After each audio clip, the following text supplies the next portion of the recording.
Bezrat Hashem, aujourd'hui, on va parler sur un thème qui est très spécial. Rabbeinu, il en a parlé dans la majorité de tous ses livres. La majorité de toute sa vie, c'est ce qu'il a fait. La majorité des ordonnements qu'il nous a ordonnés, ça a été ça aussi. C'est l'importance de lire les Teilim. Et pourquoi on va parler aujourd'hui des Teilim? C'est très simple en fait. Parce que dans quelques jours, on va rentrer dans une période qui est très très importante. Une période qui s'appelle les Shovavim.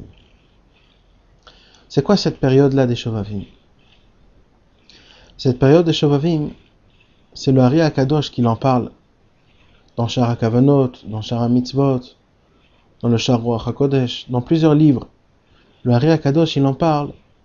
Il parle de la période de Shovavim. C'est quoi la période de Shovavim? Shovavim, d'abord, pour savoir, ce sont les Rachet Tevot des lettres et des parachutes qu'on va lire pendant cette semaine-là. Shmot, Vaera, Bo, Beshalach, Yitro et Mishpatim. Quand on prend les initiales de ces 6 parachutes-là, ça sort le mot Shovavim. Shovavim, il vient du mot, du pasuk Shuvu Banim Shovavim. Akadosh Baruch Hu, il demande à ses enfants de revenir vers lui. Et il nous appelle des coquins. On est des coquins. On est comme des petits enfants qui ont fait plein de bêtises. Ça s'appelle des Shovavim. On est chovav. On est perturbé. Perturbé par quoi? Perturbé par ce monde-ci. Par les désirs, par les envies, les ta'avot, toutes les mauvaises choses que le monde il a à nous donner, et on est aspiré par lui, et on va par rapport à ses désirs. À cause de ça, on est des coquins, on est devenus des enfants tout petits qui font du balagan. Et cette période-là, depuis la paracha de Shemot jusqu'à la paracha de Mishpati, alors c'est une période qui est très spéciale, qui a une force très grande dans le ciel, de faire tchouva. Et tchouva surtout sur quoi? Sur quelle avéra la plus importante? Sur la avéra du Bgam Abrit. Pourquoi? Qu'est-ce qui s'est passé? Si vous allez faire bien attention, ces parachutes-là, depuis la paracha de Shemot jusqu'à la paracha de Mishpatim, c'est la paracha de la misère. On parle de la misère qu'ils ont passé le peuple juif quand ils étaient en Égypte. Qu'ils ont été plus de 400 ans en exil en Égypte, esclaves aux Égyptiens. Et le Ari HaKadosh, il explique pourquoi Bichlal on est tombé en exil. Pourquoi on est parti, on est devenu des esclaves aux Égyptiens. Et on était vraiment, pendant 400 ans, on était dans la misère et dans la galoute. Pourquoi ça s'est passé ça du tout, Bichlal? Alors il nous explique depuis le début, le Ari HaKadosh, comment les choses ils se sont déroulées. Et il explique comme ça. Il dit, Adam Arishon, quand il s'est marié avec Rava, et qu'il a eu ses 2 enfants, Caïn et Avel. Et Caïn, il a tué Avel. Adam Arishon, il était complètement bouleversé. Comment ça se peut qu'un homme il peut tuer un autre homme? C'était la première tuerie qu'il y a dans le monde. Comment ça se peut qu'un homme il peut éteindre la vie d'un homme aussi facilement? Il a dit quoi? Je vais apporter des enfants, ils vont se tuer un avec l'autre. Il était complètement bouleversé. En plus, ça lui faisait mal puisque c'était ses enfants. Et Caïn était tellement peiné qu'il a dit, je ne veux plus avoir aucune vie avec vous, ni avec sa femme Chava et ni avec son fils Caïn. Il a dit, si c'est aussi facile pour vous d'éteindre la vie d'un homme, je ne veux pas vivre avec des gens comme vous. Et il est parti vivre avec des démons. Parce que les démons, c'est un mélange d'anges, qu'il y a une force bien et une force mal. Il a dit au moins les anges, ils peuvent pas se tuer un entre eux. Pareil avec les démons. Je préfère y aller avec les démons. Et le Ari HaKadosh, il rapporte des midrashim spéciales, où là-bas c'est écrit que Adam Arishon, Kaviachol, il s'est marié avec une démon. Et pendant 130 ans, il était avec elle. Et il a eu plein d'enfants avec elle. Et ces enfants-là, en fait, c'était des démons, Kaviachol. Moitié homme, moitié démon. Il a dit au moins là-bas, il ne pourra pas se tuer un avec l'autre. Peut-être, j'arriverai à les rendre comme il faut et de rendre des démons en anges. Mais comme Adam Arishon, il avait personne de qui apprendre, puisque lui, c'était le premier homme qui était dans la terre. Donc il croyait que c'était possible de faire quelque chose comme ça. De rendre des démons normal, comme il faut. Mais le problème, c'est qu'il ne savait pas que c'était impossible de faire quelque chose comme ça. Et pendant 130 ans, il a eu des enfants avec des démons. Il a créé plein de démons. Et après les 130 ans, il a compris qu'il n'y a rien à faire avec eux. Et que c'est l'endroit là où il y a les plus grands problèmes qui puissent exister au monde. Alors, il s'est dit il préfère redevenir avec les gens de la terre. Il est reparti avec sa femme Chava et il a eu Shet, c'était Shem. Il a eu Shem, c'est que de Shem est descendu Avraham, Yitzhak, Yaakov, Noach et tout le monde et toutes les bonnes générations. Maintenant, qu'est-ce qui se passe dans le monde? Adam Arishon, d'un côté, il est parti avec les démons. Il a eu plein d'enfants de démons. Mais il a fait ça les Shem Shamaim.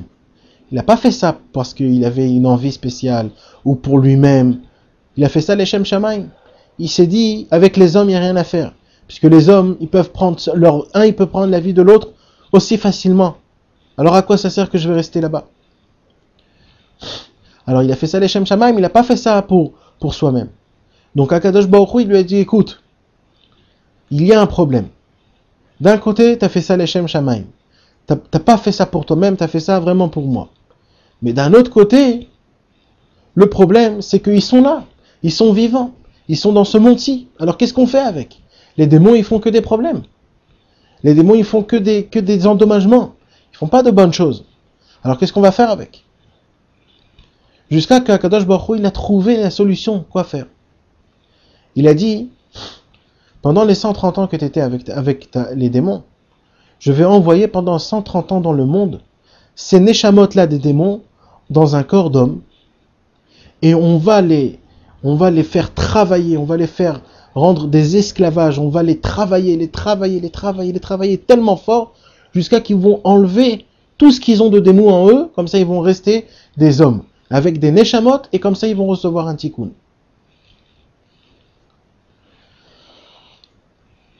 Et c'est ce qui s'est passé. Quand on est descendu en Égypte, et que le peuple juif il a commencé à être de l'esclavage du peuple d'Égypte, et qu'ils ont fait tout ce qu'ils ont fait, en fait, toutes les âmes qui étaient là-bas, c'était des âmes, c'était tout le Kaviachol, les âmes de Adam Arishon. C'était tous les démons. Kaviachol, c'est comme un Pgam Abrit. Ça s'appelle un Pgam Abrit qu'Adam Arishon il a fait. Au lieu d'être avec sa femme, il est avec des démons. C'est une sorte de Pgam Abrit qu'aujourd'hui on ne connaît pas, parce qu'aujourd'hui personne n'a un lien avec des démons. Et pendant ces temps-là, c'est-à-dire pendant tout ce temps que le peuple juif était en Égypte, c'était toutes les neshamot ils étaient en train de réparer toutes les neshamot que Adam Arishon il a fait faire avec les démons. Jusqu'à que quand Moshe Rabbeinu est venu, et quand Moshe Rabbeinu est venu, c'était le temps où la réparation complète a été terminée, et que maintenant c'est le peuple juif qui était venu. Donc c'est pour ça qu'il n'y avait plus de temps. Tout de suite Moshe Rabbeinu il est venu, il a fait les 10 plaies, il les a fait faire sortir de l'exil à la délivrance. Et là on a reçu la Torah, après que la réparation d'Adam Arishon a été réparée. Et le Arizal il apprend de ça, comme tout ce déroulement de l'histoire, que les enfants du peuple juif, il est rentré en Égypte, et qu'à cause de ça, il a été sacrifié, il a été déchiré, déchiqueté, pour purifier les âmes, les enfants Kaviachol d'Adam Arishon, pour les rendre des hommes humains et réparés comme il faut, qu'ils puissent être de vrais juifs. Donc ils se sont descendus dans ce sacrifice de l'Égypte. Et comme l'histoire de tout ce déroulement, il parle depuis la paracha de Shemot jusqu'à la paracha de Mishpatim, et que c'est un temps là où ils ont réparé le peuple juif, le Bgam Abrit de Adam Arishon, qu'Aviachol, le Ari Akadosh, il a compris de ça, avec des perceptions divines très très importantes, que ce temps-là des Shovavim, c'est-à-dire pendant ces 6 semaines-là, cette période, c'est une période pour tous ceux qui ont Kaviachol, ils sont tombés dans le Bgam Abrit, qu'ils ont fait beaucoup de Bgam Abrit, ils peuvent le réparer. Comme le peuple juif, ils ont réparé ça pendant ce temps-là, alors c'est écrit dans les livres que quand on lit une paracha spéciale dans la Torah chaque semaine, on fait réveiller tout ce qui s'est passé il y a longtemps par rapport à ce qu'on lit dans la Torah. Donc quand maintenant on lit toutes les parachutes de tout ce qui s'est passé en Égypte, donc on fait réveiller en haut ce qui s'est passé, le Pgam d'Adam Arishon du Pgam Abrit, et la réparation qui a été réparée en Égypte. C'est pour cela, il dit le Harizal, que pendant ces 6 semaines-là, alors c'est un temps pour tout celui qui veut réparer une réparation spéciale, divine, pour tous ceux qui sont tombés dans le Pgam Abrit. Toutes sortes de Pgam Abrit. Maintenant, comment il commence la paracha? Maintenant, le Ari Akadosh, avant qu'on parle de ce qu'on veut parler, le Ari Akadosh, il mentionne là-bas plusieurs sortes de tchouva. Il y a des tchouvot, il dit qu'il faut jeûner pendant tous ces jours-là. Ça sort exactement 84 jours. 84 jours, ça veut dire pédalet. Pédalet, ça vient du mot pidion. C'est un rachat des achats, des péchés qu'on a fait sur le Pgam Abrit. Il y a aussi des concentrations à se concentrer, à penser dans des Shemot Kodesh. Il y a des choses à lire. Il y a plusieurs choses, il y a plusieurs sortes de tchouva. Mais le Ari Akadosh, il a écrit les tchouva il y a 450 ans, presque 500 ans. Et c'est plus la tchouva d'aujourd'hui, parce qu'aujourd'hui, c'est très dur de faire des jeûnes, comme il nous dit le Harizal. En plus que Rabbeinu, il nous a dit aussi de ne pas jeûner. Aujourd'hui, c'est pas un temps de jeûne. Donc il y a eu encore plein de tzadikim qui sont venus au fur et à mesure après le Ari Akadosh, qui ont mentionné chacun des tchouvot spéciales, comment faire réparer la réparation du Pgam Abrit, surtout pendant les Shovavim, pendant cette période-là. Et Rabbeinu Akadosh, les Chassidei Breslev, comme nous on a l'habitude toujours que l'essentiel de la réparation d'un homme, surtout dans le Pgam Abrit, c'est essentiellement la prière entre soi et notre Créateur. Et à plus forte raison, si on peut dire des Likutei Tfilot, et aussi des Teilim. Et où on voit que c'est allusionné ça, c'est au commencement de la première paracha de Shemot. Comment il commence le premier pasouk de la paracha de Shemot? C'est écrit Ve'ele Shemot bnei Israël abayim Mitzrayma et Yaakov ish ubeto Ele Shemot Reuven Shimon Levi. Comme ça il mentionne les 12 tribus. Et Rabbeinu Akadosh, il nous explique que le commencement du pasouk de la paracha de la semaine qu'on va lire de Shemot, c'est-à-dire le commencement des Shovavim, déjà là-bas c'est allusionné l'importance des Teilim. C'est pour cela, comme maintenant on va rentrer dans une période de Shovavim, je préférais Bezrat Hashem de parler sur les Teilim, surtout que il faudrait vraiment faire un cours complet sur la grandeur et la valeur qu'un homme il a le mérite de lire les Teilim, même si la personne elle ne le comprend pas, même si la personne elle le lit très vite, sans penser à ce qu'il lit. Parce que l'importance, au moment où nos lèvres, on prononce les paroles des Teilim, grâce à ça, on fait quelque chose de très très grand. Grâce à ça, on fait réveiller Kaviachol et on fait rebouger le corps de David Amelech.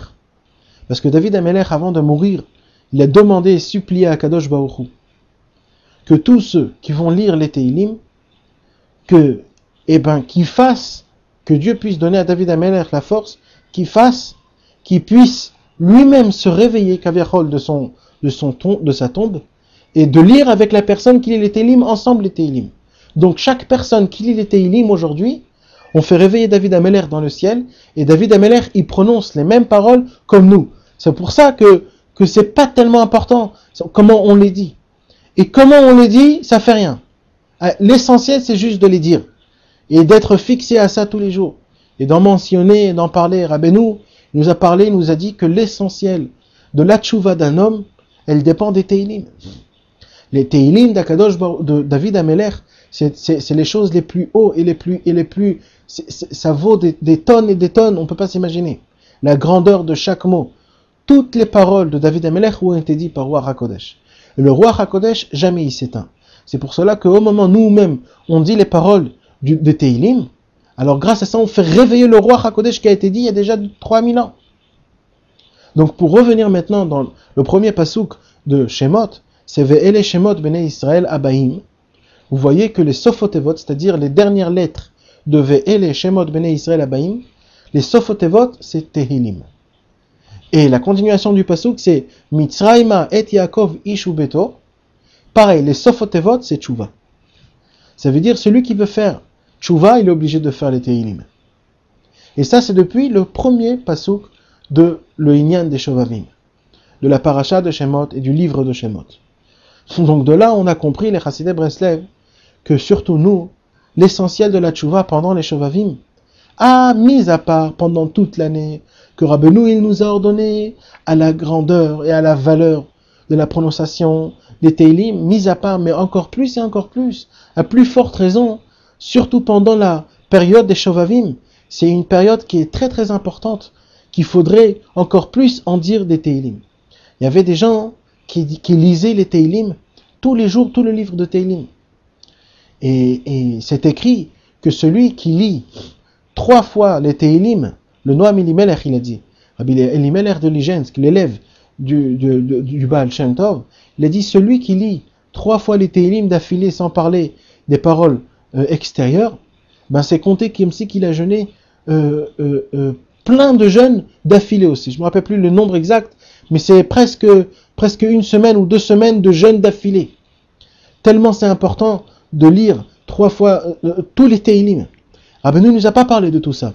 Parce que Rabbeinu, lui, il n'avait pas l'habitude de nous mentionner des numéros spéciaux. Celui qui fait tant, alors il reçoit tant. Celui qui fait tant. Parce qu'en vérité, c'est chacun par rapport à son cœur. Il y a des gens que pour eux, pour lire un seul Télim, c'est très dur. Il y a des gens pour eux, pour lire un livre de Télim, ça peut lui prendre une journée en entière.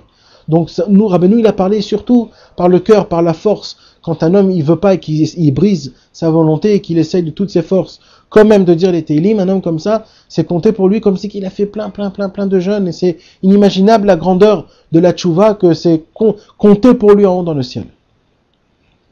On a déjà parlé dessus dans plusieurs cours sur la grandeur des Télim, mais comme maintenant, alors vaut mieux quand même encore répéter. Il n'y a aucun problème de répéter, c'est pas une avéra, c'est important de répéter encore et encore la grandeur de dire les Télim. Rabbeinu HaKadosh, il écrit dans le Likutei Moharan, dans la Torah 75, et dans la Torah 73, sur la grandeur des Télim. Il dit là-bas, celui qui veut avoir le mérite de se rapprocher d'Akadosh Baruch Hu et de se ramener à la tchouva, un homme qui se sent éloigné, qui se sent qu'il a fait des problèmes, qui se sent qu'il a fait des bêtises, et qui s'est éloigné d'Akadosh Baruch Hu, et que maintenant il veut se rapprocher d'Akadosh Baruch Hu facilement, et c'est comme ça qu'il faut que ça soit, et bien il est obligé de faire tchouva dans le chemin des Teilim. Et Rabbeinu, il dit, Yeragil be'amirat Teilim, c'est-à-dire un homme, il doit s'apprendre à s'habituer à dire des Teilim. C'est-à-dire de lire les Teilim 1 fois, 2 fois, 3 fois, c'est très très bien, mais c'est pas de ça qu'il parle Rabbi Nachman. Rabbi Nachman, il parle de se donner l'habitude de lire les Teilim tous les jours fixés. Et il dit Rabbeinu, parce que le Teilim, il a une force spéciale de donner la tchouva à un homme. Et il explique pourquoi. Il dit, c'est connu qu'il y a 50 portes de tchouva. Dans le ciel, dans le monde de la tchouva, il y a 50 portes. Chacun qui veut faire tchouva, il doit passer par une porte. Maintenant, il y a 49 portes de tous ces 50-là, que chacun il peut rentrer dans cette porte-là. Mais la 50e porte, c'est très dur d'arriver là-bas. Parce que la 50e porte, c'est la porte d'Akadosh Baruch Hu lui-même. Parce qu'on a vu que même Akadosh Baruch Hu lui-même, il fait tchouva. Comme par exemple, pour la lune. Quand Akadosh Baruch Hu, il a créé le ciel, le soleil et la lune, elle a posé la question, elle a dit, comment 2 rois peut mettre la même couronne. Alors tout de suite, Akadosh Baruch Hu, il a rapetissé la lune et il a agrandi le soleil. Alors la lune, il lui a dit quoi? Pourquoi? Parce que j'ai dit quelque chose de vérité, tu m'as rapetissé. Alors il a dit à Akadosh Baruch Hu, t'as raison, je fais tchouva. Donc on voit que même Akadosh Baruch Hu, il fait tchouva. Et on voit plusieurs fois que Akadosh Baruch Hu, il a plusieurs fois il fait tchouva Kaviachol. Donc ça s'appelle la tchouva d'Akadosh Baruch Hu, la 50e porte elle-même. Maintenant, si vous comptez tous les 12 tribus, les lettres des 12 tribus, Reuven, Shimon, Lévi, Yehuda, Issachar, Zvulun, Gad, Asher, Naphtali, Dan, Yosef et Binyamin, vous allez voir qu'il y a exactement 49 lettres. Pourquoi il y a 49 lettres? Parce que chacun, le peuple juif, est divisé en 12. Chacun, il descend d'une tribu spéciale. Donc, chaque tribu, il a des portes spéciales à lui dans le ciel. Et quand quelqu'un il descend d'une tribu spéciale, donc lui, quand il doit faire tchouva, il doit remonter, il doit faire tchouva dans les portes qui lui appartiennent à lui, qui appartiennent à sa tribu à lui. Mais le problème, c'est que nous, d'abord, on ne sait pas de quelle tribu on descend. Le deuxième problème, c'est qu'on ne sait pas si on va arriver dans la porte là où elle appartient à notre tribu. Le troisième problème, c'est si, sauf on est arrivé dans la porte là où il faut. Mais est-ce que la porte, elle va être ouverte? Des fois, la porte est fermée. Et alors, qu'est-ce qu'on fait si la porte elle est fermée? On ne peut pas faire tchouva. Donc, tous ces problèmes-là, c'est des problèmes très durs. Et quand un homme, déjà, il commence à faire tchouva et qu'il y a déjà des problèmes, c'est encore plus dur pour lui. Alors, il se dit quoi? J'essaye de faire tchouva, j'essaye, et je vois que je n'arrive pas. Et tout ça, et avec tout ça, il faut Bichal se réveiller à faire tchouva. C'est déjà un mérite qui est très très grand, de se réveiller à faire tchouva. Parce que pas tout le monde se réveille à faire tchouva. Il y a des gens qui veulent faire tchouva, mais ils n'ont pas assez de force de faire tchouva. Pour plusieurs raisons, qui sont invalables, c'est sûr. Alors à tout ça, à tous ces problèmes-là, c'est pour cela que c'est très dur de faire tchouva. Alors il dit Rabbi Nachman de Breslev, que celui qui a le mérite d'être habitué à lire les Teilim, eh ben ça lui enlève tous ces problèmes-là. Un, ça lui donne l'éveillement de faire tchouva. Deux, la tchouva qu'il va faire, il va monter dans les portes qui lui appartiennent, et il va lui faire ouvrir la porte si elle est fermée. Et comme ça, il pourra rentrer dans la porte elle-même de la tchouva. C'est ça la grandeur. Et tout ça pourquoi? Parce que les paroles des Teilim, ce sont des paroles de Ruach HaKodesh de David HaMelech. Et c'est compté comme si que c'est David HaMelech lui-même qui dit toutes ces paroles-là d'Avodat Hashem et de Teilim. Imaginez-vous, à chaque fois qu'on lit les Teilim, c'est compté comme si que c'est David HaMelech qui disait les Teilim pour nous. C'est quelque chose d'inimaginable. C'est formidable. C'est formidable. C'est exactement comme si que David HaMelech était vivant et on lui dit donne-nous une bracha, alors prie pour nous à Dieu. C'est sûr que Dieu il entend. C'est pour cela les Teilim, ils ont une force spéciale de délivrer la personne du problème là où il est. Maintenant, on voit que les 12 tribus, ils sont tous descendus en Égypte, se sacrifier et pour être brillés. Ils se sont vraiment, comme on a expliqué en Égypte, pour enlever toutes les clipotes et toutes sortes de démons qu'on avait en nous. Et ils sont descendus en Égypte. Et c'est connu que l'Égypte, c'est quoi? On dit en hébreu l'Égypte Mitzrayim. Et Mitzrayim, ça vient du mot Meitzar. Meitzar, ça veut dire quoi? C'est quand un homme, il est dans l'étroitesse. Meitzar Agaron. Quand un homme, sa gorge, elle est en étroitesse. Ça veut dire quoi la gorge, elle est en étroitesse? C'est quand un homme, il n'arrive pas à prier.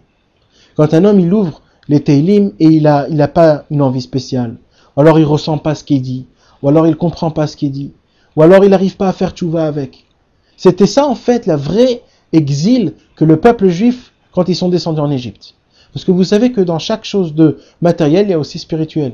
Donc matériellement, quand on était devenus des esclaves en Égypte, ça c'était matériellement, c'était ça notre problème matériellement. Mais le problème spirituel, et le plus grand problème, c'est que le peuple juif n'avait plus de force de prier à Kadosh Baruch Hu.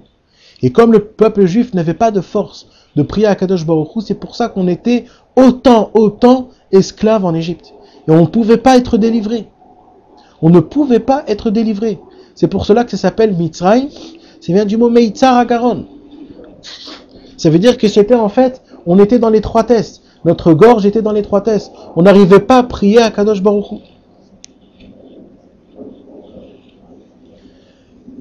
Et ça, c'était un grand pgam. C'est pour cela, Moshe Rabbeinu, il est venu en Égypte.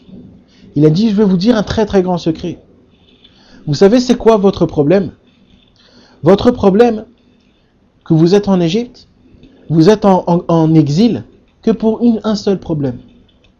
C'est parce que pendant ces 210 ans-là, vous n'avez jamais levé la tête dans le ciel et prié à Kadosh Baruch Hu. Vous avez Kaviachol oublié complètement qu'Akadosh Baruch Hu il est vivant. Et que si au moment où vous allez commencer à prier à Hachem, tout de suite Hachem va vous délivrer. C'est pour cela que qu'est-ce qu'il y a écrit dans la Torah? On dit qu'il y a écrit comme ça, Vaïtsaaku Tsaaka Gedola, quand le paro est mort. Et pendant ce temps-là, ils ont arrêté de travailler. Alors tout le peuple juif, ils ont commencé à crier des cris. Et en fait, c'était des cris pourquoi? Parce que le travail était trop lourd et trop dur. Et là, Kadosh Baruch Hu, il a envoyé Moshe Rabbeinu pour délivrer complètement le peuple juif, et les 10 plaies ont été faits. Mais après qu'ils ont été délivrés, le peuple juif, de l'Égypte, ils ont encore rien fait pour leur réparation. Parce que ça s'appelle pas de prier encore. Ils sont juste à peine sortis de l'Égypte. Ils ont encore la crasse des Égyptiens et la touma qu'ils avaient pris avec eux. Donc, c'est vrai qu'ils ont réparé le pgam de Adam Arishon. Mais le problème, c'est quand ils ont réparé le pgam d'Adam Arishon, pendant ce temps-là, ils se sont enfoncés dans toutes les impuretés des Égyptiens. Et ça, c'était une impureté énorme. Et le peuple juif est tombé dans les 49 portes de l'impureté. C'est toutes les 49 portes. S'ils auraient resté encore une seule seconde en Égypte, ils seraient rentrés dans la 50e porte et ça serait foutu pour tout le monde. Et c'est de ça qu'on parle qu'il y a 50 portes de la tchouva. Il y a 49 portes, tout le monde peut rentrer dans les 49 portes. C'est-à-dire quand un homme il tombe même jusqu'à les 49 portes de l'impureté, eh ben t'inquiète pas, il y a aussi 49 portes de tchouva. Mais au moment où un homme il tombe dans la tchouva, dans la 50e porte de l'impureté, alors là c'est presque, on peut pas faire tchouva. Parce que la 50e porte elle appartient pas à nous, elle appartient à Kadosh Baruch Hu. Alors on va parler de ça plus tard, rappelez-vous de ce point-là. Donc qu'est-ce qu'il a fait à Moshe Rabbeinu?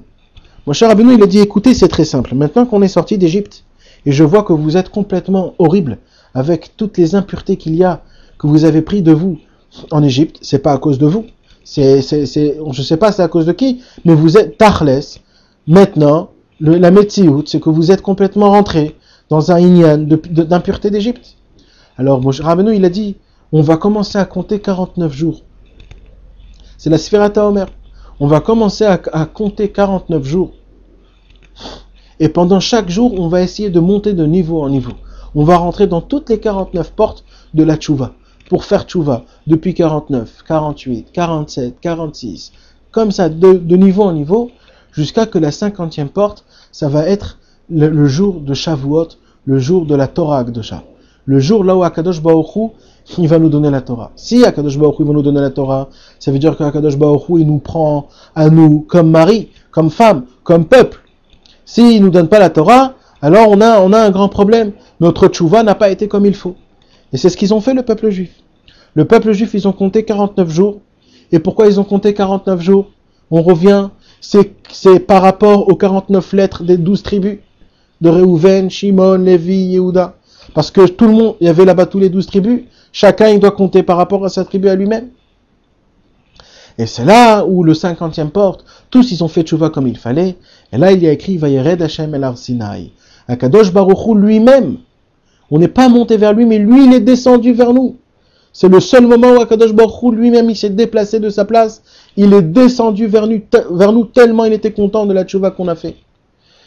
Et cette tchouva-là, c'était une tchouva qui était énorme. C'était une tchouva d'une connexion qui est très très spéciale. C'était la tchouva des Teilim. Parce que vous savez que les Teilim, ils sont composés de 10 personnes. C'est pas Dafka David Ameller qui les a dit.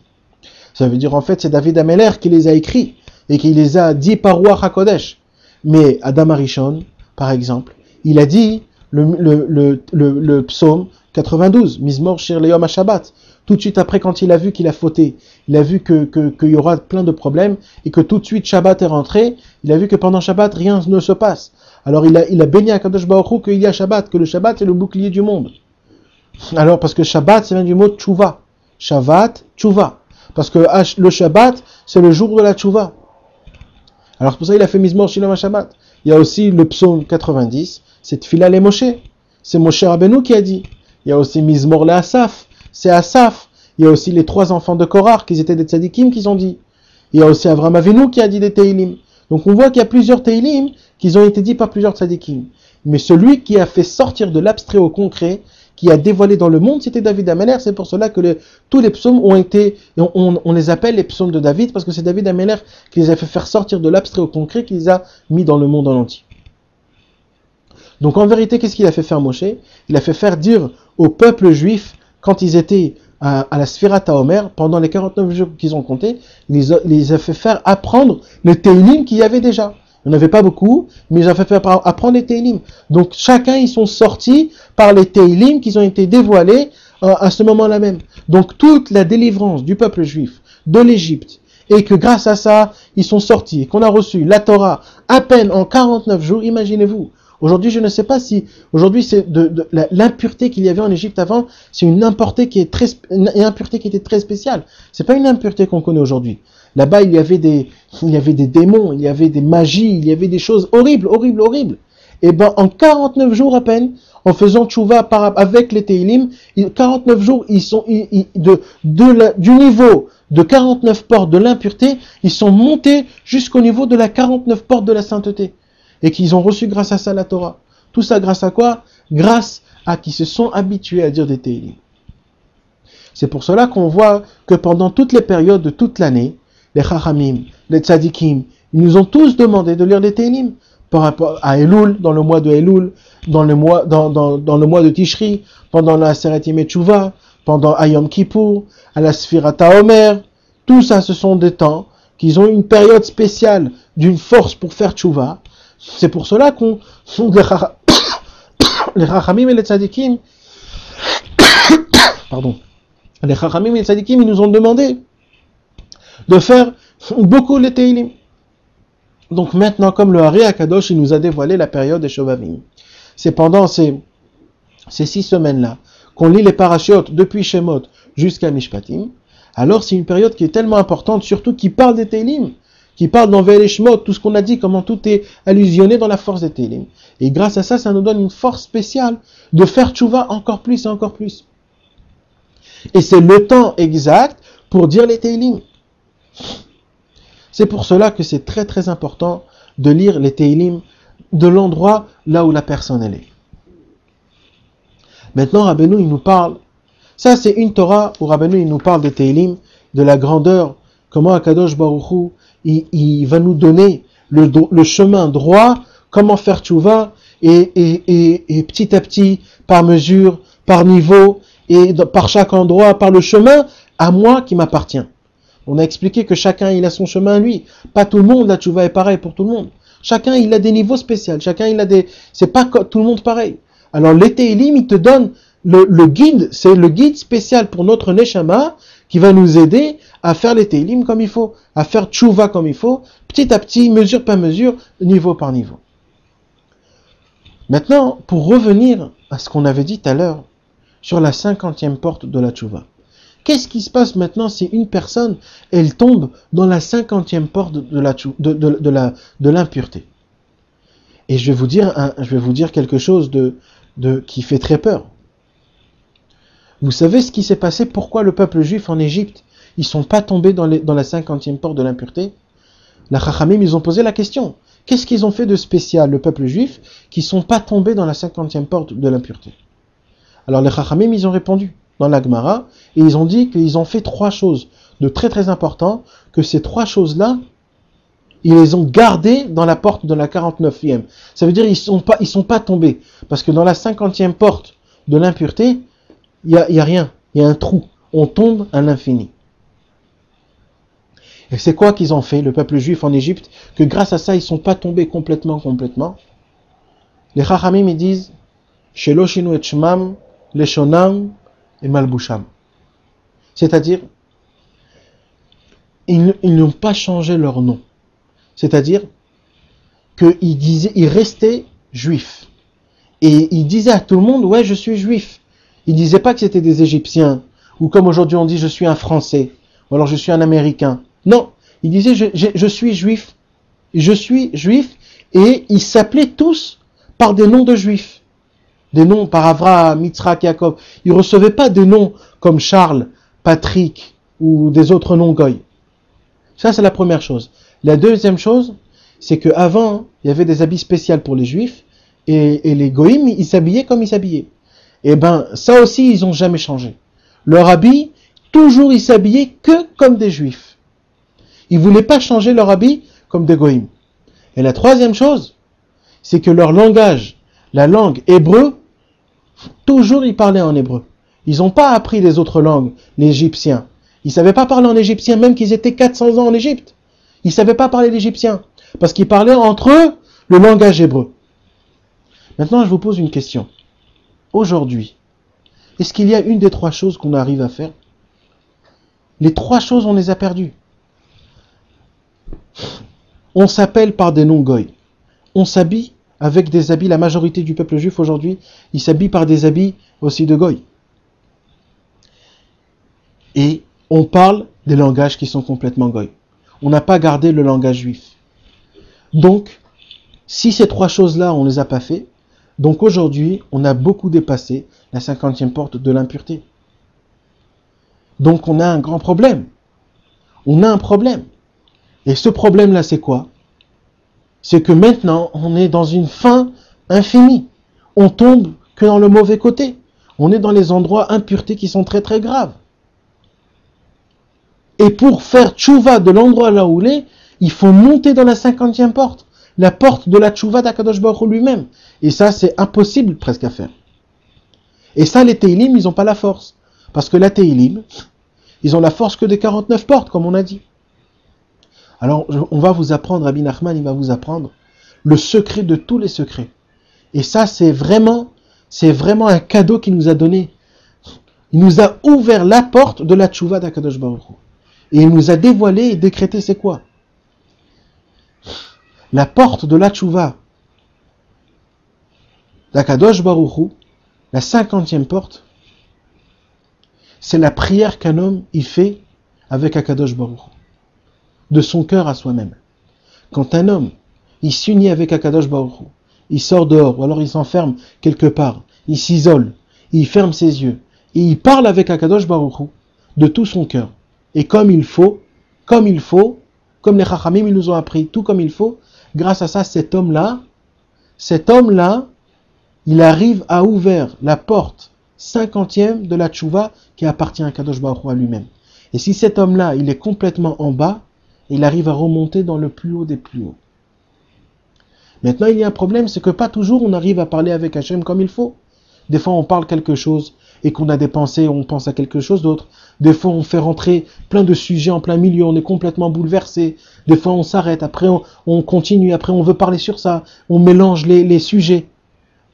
Alors, Rabbi Nathan, il nous a préparé son Hitbodedut à lui. Que son Hitbodedut à lui, c'est la perfection de tout. Et c'est quoi son Hitbodedut à lui? C'est le livre qui s'appelle l'Ikouté Tfilot. Donc, le l'Ikouté Tfilot, c'est le Sha'ar Nun.